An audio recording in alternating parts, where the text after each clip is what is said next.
Dragons can go inside of human bodies, but never without the approval of the human itself. Only when they have a connection, the dragons sometimes ask to go inside of you. And whenever this happens, you have to be truly sure that it's your dragon that is talking to you. Because this has actually happened to me.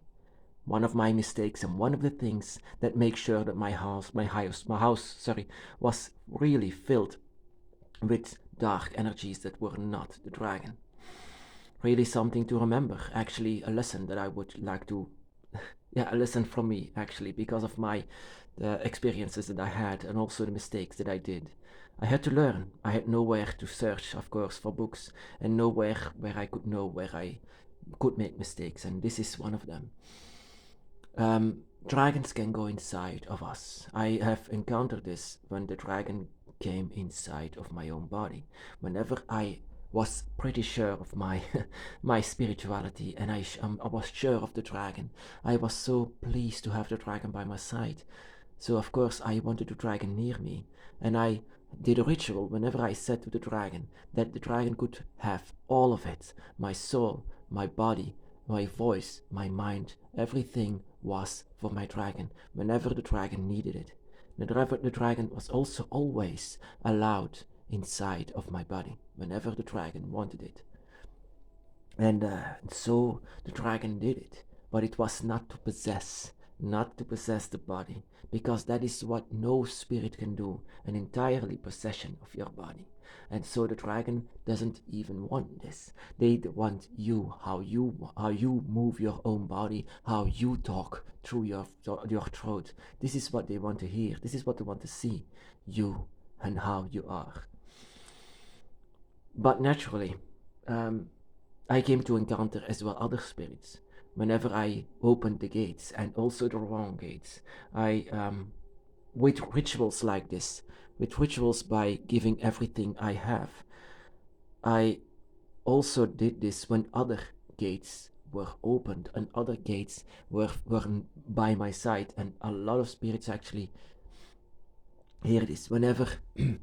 Yeah, this is also something that I must not really prepare for or not proud of. I don't like to call them demons. That is what I told you. I don't like to call them demons. In their place, I might have done the same thing. I hate to go inside of a church.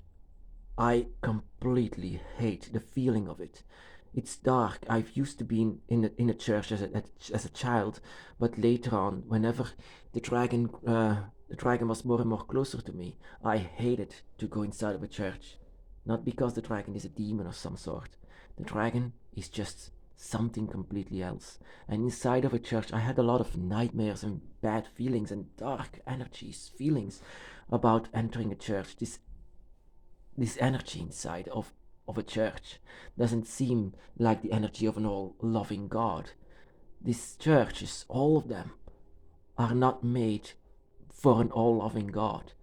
It was from some energy from one of these gates that I also seem to have opened in the early moments of my path.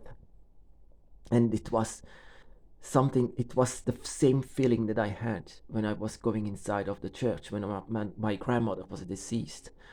It felt like a wall that I shouldn't go inside of it. My necklace was burning. Everything was saying, get out, get out. This is very bad energy.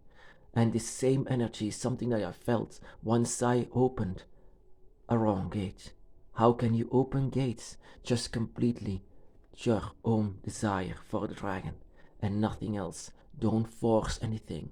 I sometimes forced it to see the dragon again and to follow them, but that wasn't a large mistake, because with forcing it, you get distracted. With distraction, you go somewhere else, and it's easily to go somewhere else whenever you are searching for the dragon. So completely your own desire and your own instinct is the only thing that you need to follow the dragon and open the gate for the dragon. But this energy that I felt, this same energy that I felt inside of a church, but also the same energy that I felt when I opened it up. I mean, more and more I came to understand, and also the imagery that I recently saw in the Vatican and the Catholic Church and things like this. It's so dark, and I've seen this before inside of dreams, in visions, something that I was feeling that I was going to die or my energy was getting drained. It was an energy that I really didn't like. I mean, I said that Leviathan, I questioned my own faith when I met Leviathan, but this was completely different. This was energy from, yeah, the same energy that I felt inside of this church, inside of all the churches. Because all of what I've seen as a child, when I was a servant of a church, this followed me whenever I go now, everywhere.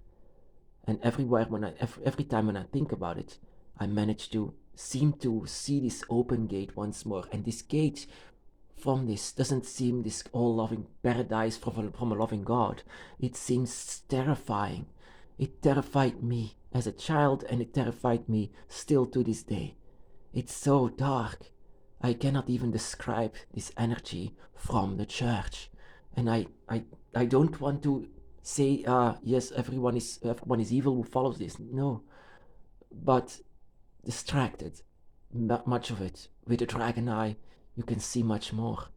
And whenever you do something like this, like I did before, whenever you do a ritual that you do out of desire for the dragon, but also out of love and out of connection, that you give your body and your soul, and that you want to be with them behind the dragon's gate, and you want to be in the forests and the meadows, and you want to be with them how you desire it, and you want to learn and look at this world with a dragon's eye.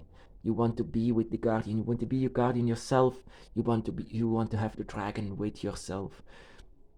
Whenever you do this, whenever you give your body and soul to the dragon like I did, maybe that was a bit direct, but I love my dragon very much. But when I did this, I was very blind, and I didn't really care for it. But later on, whenever you do this, your voice, your mind, your instinct, your feelings, your sincerity, everything has to say, I give it to the dragon or the dragons, and nothing else. No one else. Dragons, this reptilian image that I see before me, that is what I give it to him. I give it to them. Nothing and no one else. And you have to be very sincere for that. You have to, I mean, I said it just the dragon, but with this, they can be, oh my goodness, they can be very distracted with this. Whenever you say, you can be very distracted to this. Whenever I did this, I just lay myself down flat on the floor. And I have to say, when I did this, I didn't say always dragon, but I saw the dragon in front of me. I saw the image in front of me, and I wanted, but then there was a moment that I could see something else in front of me, and that was not the dragon. It was something completely different, and I immediately thought on the energies of the church that I was entering. And I was panicked. I just gave my body and soul away from something so dark and can I say it? Evil? Can darkness, but another darkness than the dragons. A darkness that I cannot explain. And I'm even, to this day, I'm shivering actually when I think about this again. This is, if you want to call something demonic, that was it. And it was just mimicking the dragon. But I was seeing it through it. This is not a dragon. This is taking the energy. This is draining the energy. And I'm afraid of it. And I needed my dragon by my side for to chase this away. Because this was actually taking my body and soul. This being, this entity, this God of what the Catholics all bow down for. Can I say this? The Pope and things like this? Whenever I saw this imagery behind the Pope, I saw this being again. I saw this. There is an image in the Vatican wherever the Pope is sitting, and whenever it's being called the resurrection of Christ, But that is not Christ. That is something different. That is something that I've seen before. You can look it up.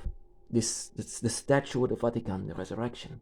This image. And whenever I saw this image for real in front of me, and I was giving my body and soul, I was, no, not that. I'm giving it to the dragon, not you. And you have to be very sincere for this. The dragon returned, and I needed to close this gate. This gate that was opened when I was a child, forced by my family. Forced, that I was afraid of this God, afraid of it, and this fear was something that it was still using. Yeah, can I say evil? I don't like to say that. I don't like to say that, but I can say something that you should stay away from. And sometimes we cannot, because sometimes we are raised in it. Is Christianity evil? Yeah, I don't like to call it anything evil. Evil, bad, dark, I don't know. But I was afraid of it. I feared it. And I feared that my entire afterlife would be in some kind of a demonic place.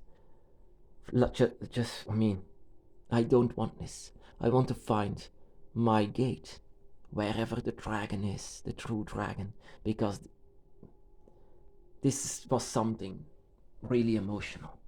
Fear, darkness, sorrow, emptiness, something that you can feel inside of the void of Leviathan, but far worse even. There's something that follows you home and distracts you. It lies all the time. It lies all the time from being the dragon. The dragon cannot lie. The dragon does not do that. Whenever the dragon is in front of you, you'll know. But I was questioning everything. I was so far away in the love for my dragon that I was becoming blind to it. And so, whenever I gave it, I saw the image, and I saw the image not being my dragon. And I had to do something to chase it away and to let my dragon return.